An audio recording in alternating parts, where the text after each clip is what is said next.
نام خداوند جان و خرد. درود گرم و جوشان ما را بپذیرید، همزبانان همزمان دور و نزدیک، هواداران کلام ناب فارسی دری تاجیکی. شاهنامه وطن است، وطنی بیمرگی. تعبیری استاد گلرخسار. چنانه در گفتار پیشین تاکید داشته بودیم، اکنون آغاز داستان فردوسی در کتابت مولانا زین‌الدین محمودی واصفی از بدیع الوقایع پیشنهاد شما می‌گردد. آوردند که در زمان سلطان محمود غزنوی مردی بود از اکابر دهقانان طوس و او را علی دیلم گفتندی و او را دو پسر بود، ابوالقاسم و ابوالمنصور. ابوالقاسم شاعر و فاضل و یگانه دوران بود. چون پدرشان از دنیا رحلت نمود، عامل طوس به ایشان خصومت داشت، برایشان ظلم و تعدی بنیاد کرد. ایشان را دوست بود، او را محمد عسکری خواندندی. بر وی مشورت کردند که ضیاع و عقار خود را فروخته ترک وطن اختیار کرده تجارت نمایند. رضا نداد و گفت سلطان محمود شعرا را دوست می‌دارد و ابوالقاسم را به غزنی باید رفت و دفع شر عامل باید نمود. بر این قرار یافت و ابوالقاسم متوجه غزنین شد. چون به نزدیک غزنین رسید، سلطان را 4 باغی بود مانند بستان ارم آراسته و چون رخسار حواریر این پیراسته. عنصری و فرخی و اسجدی را دید که در آن باغ به عشرت مشغولند. عزیمت کرد که پیش ایشان رود. چون شاعران دیدند که شخص بیگانه متوجه ایشان شد، گفتند که این شخص اوقات ما را منغص خواهد کرد. حیله باید نمود که از تشویش او ایمن باشیم. به همین قرار آمدند که هر کدام مصرعی میگویند که قافیه 4 نداشته باشد و او را میگویند که ما شاعرانیم و به غیر از شاعر اختلاط نمیکنیم. هر کس مصرع 4 رباعی ما را میگوید مصاحب ماست و ایلا زحمت خود از ما دور دارد. عنصری گفت چون روی تو خورشید نباشد روشن. فروخی مصرع 2 را ایجاد کرد. همرنگ رخت گل نبود در گلشن. اسجدی گفت مژگانت گذر همی کنند از جوشن. فردوسی بداهتاً علاوه کرد مانند سنان گیو در جنگ پشن. و رباعی زیر روی کار آمد. چون روی تو خورشید نباشد روشن، همرنگ رخت گل نبود در گلشن. مژگانت گذر همی کند از جوشن، مانند سنان گیو در جنگ پشن. چون شاعران این مصرع شنیدند بغایت پسندیدند و او را اعزاز و اکرام کرده احوال پرسیدند. شمه از احوال خود باز نمود. شاعران اندیشه کردند که اگر این شخص پیش سلطان راه یابد، ما را قدر و منزلت نمیماند. راه اختلاط سلطان به مقدمات بر وی مسدود گردانیدند. فردوسی 70 روز در غزنین بود و هیچ وقت نتوانست به سلطان او را آشنایی روی دهد. کار بر وی مشکل شد. روزی در مجلس نشسته بود و سر مشکل و تفکر بر زانوی تخیل مانده، ناگاه جوان دید خوبروی و خوش طلعت با لباس فاخر در مجلس درآمد. فردوسی از شخصی در پهلویش بوده پرسید که این چی کس است؟ گفتند که این را ماهک مشعبید میگویند. ندیم خاص مجلس سلطان است. فردوسی به خود گفت که شاید کار من از پیش وی گشایش یابد. پیش وی رفت و شمه از احوال خود به وی عرض کرد. ماهک را صحبت وی بغایت خوش آمد و او را به خانه برد و اعزاز و اکرام بسیار کرد و هر روز که از مجلس سلطان به خانه باز میگشت صحبت انگیزه میکرد و با فردوسی به عشرت میگذراند. روز ابوالقاسم ماهک را گفت اگر فرصت یابی حالی مرا به حضرت سلطان عرضه دار. گفت امروز فرصت بود.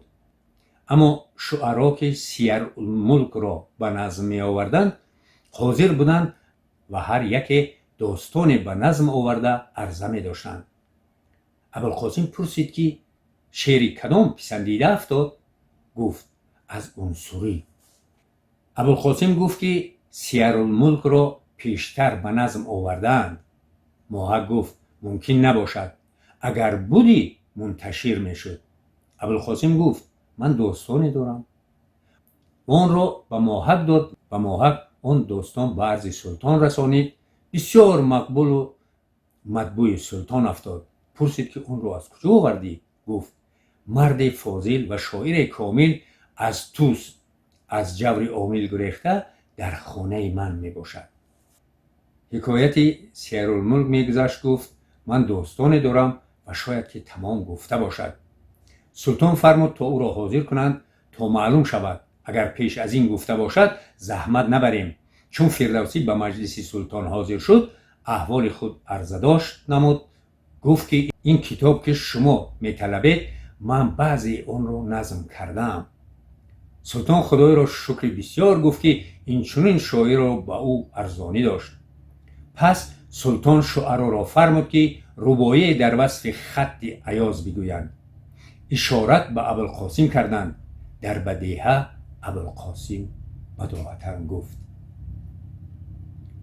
مستی است را و چشم تو تیر به دست، بس کس که زی تیری چشم تو سینه بخست. پوشیده زره عارضی تو عذرت هست، کس تیر بترسد همه کس خاصه زی مست.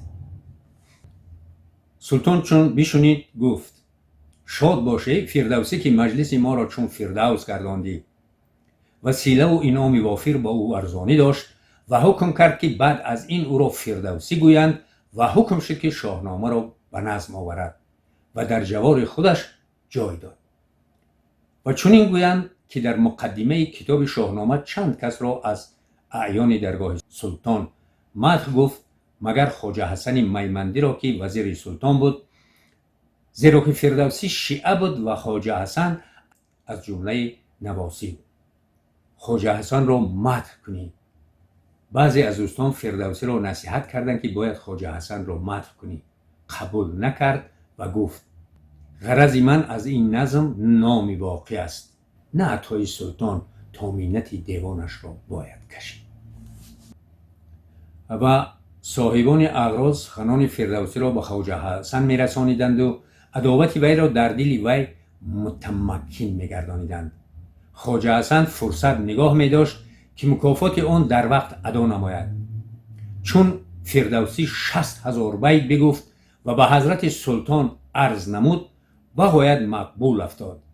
خواجه حسن میمندی را فرمود که 100,000 درم زر سرخ به فردوسی فرست که از عهد آدم تا این دم هیچ کس چنین نظمی نگفته و نخواهد گفت.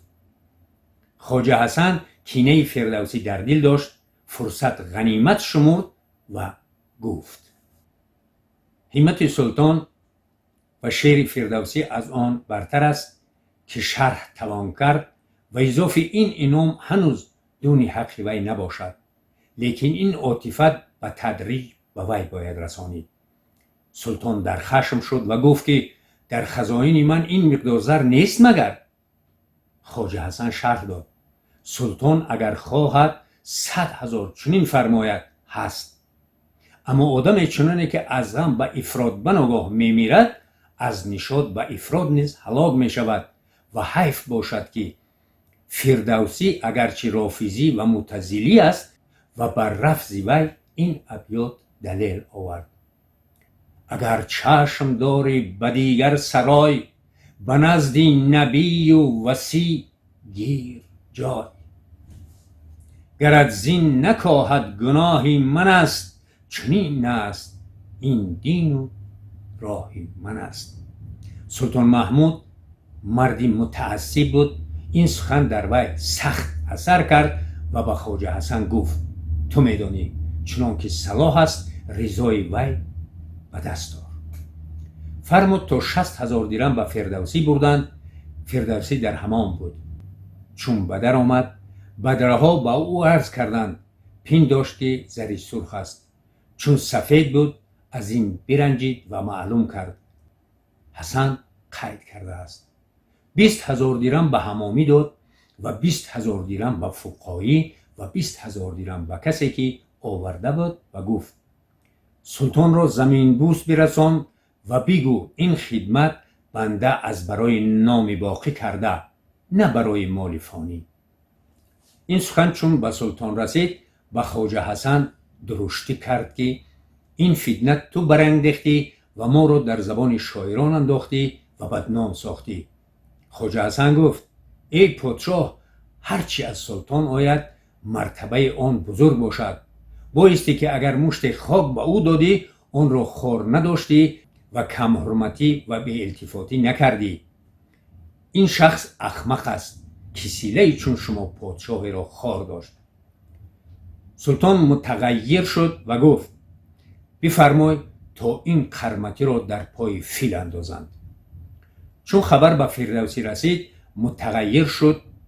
از خانه وی به خانه سلطان راهی بود. خود را به بارگاه سلطان رسانید. چون سلطان بیرون آمد تا وضو کند فردوسی در پای سلطان افتاد و گفت اگر خداوند درباره بنده زن برده‌اند زن او را خلاف نشاید کرد، اما در مالک سلطان به خلاف مسلمان از هر ملت مردم هستند که در زیر حشمت سلطان روزگار می‌گذرانند.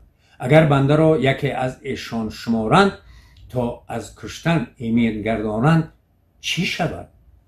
سلطان از این خجل شد و گفت از جان امان دادم، اما باید که گرد درگاه من دیگر نگردی. فردوسی زمین بوس کرد و از خدمت برون آمد و متعلقان خود را به طوس فرستاد و او را با ایاز دوستی بود. چند بیت نوشت و به ایاز داد و گفت بعد از 20 روز به سلطان ده و خود از غزنین بیرون آمد. ایاز بعد از مدت آن کاغذ را به سلطان داد. سلطان به اشرت مشغول بود، آن را به عنصری داد تا برخواند. این ابیات نوشته بود در آن ورق: ایا شاه محمود کشور کشای، زمن گر نترسی بترس از خدای. شکل پوره آن را در گفتار نخستین پیشنهاد ساخته بودیم. ادامه در گفتار آیند. خدا حافظ.